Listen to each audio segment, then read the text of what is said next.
Bike चालवून तुम्ही नागपूरशी connect होताय का? नागपूर बाईकचं शहर म्हणून ओळखलं जातं, तुमचा पॅशन आहे बाईक चालवणं. काय आहे की आता सवय सुटली आहे. वर्षानुवर्ष इथल्या प्रत्येक गल्लीत मी बुलेट घेऊन फिरायचो. आता गेले काही वर्ष बुलेटचा चालवा सोडला आहे, त्यामुळे निश्चितपणे त्याची आवड आहे, पण आता सवय सुटली आहे. शिवाय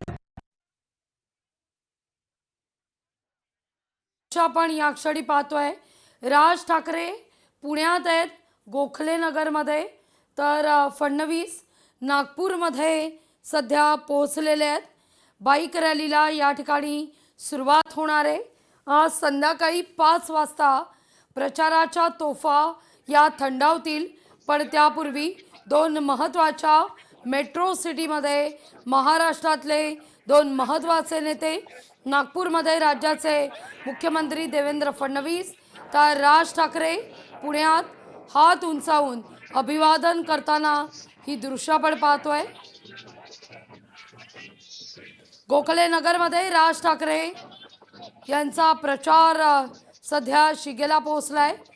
दुपारी साधारण 2च्या दरम्यान राज ठाकरेंची पत्रकार परिषद देखील होणार आहे. तर तिथं बाईक रॅलीला नागपूरमध्ये पुढच्या काही मिनिटात सुरुवात होईल. फडणवीसांची बाईक रॅली नागपूरमधून निघतीये.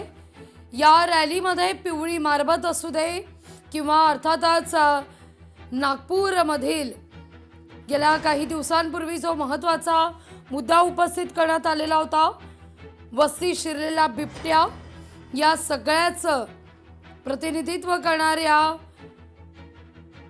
पुतळे प्रतिनिधित्व करणाऱ्या चित्रफिती या रॅलीमध्ये आपल्याला पाहायला मिळत आहेत. तर ही दृश्य आपण पाहतोय पुण्यातली. राज ठाकरे हे पुण्यात पोहोचलेले आहेत आपल्या उमेदवारांचा प्रचार करण्याकरता.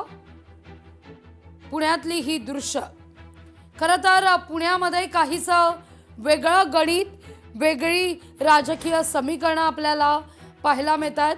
पुण्यात महायुतीतही वितुष्ट निर्माण झालेलं आहे.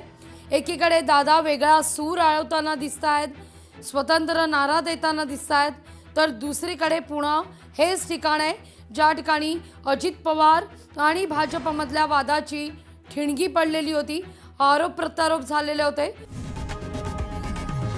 लोकशाही मराठी ऐका, पहा, जागरूक रहा.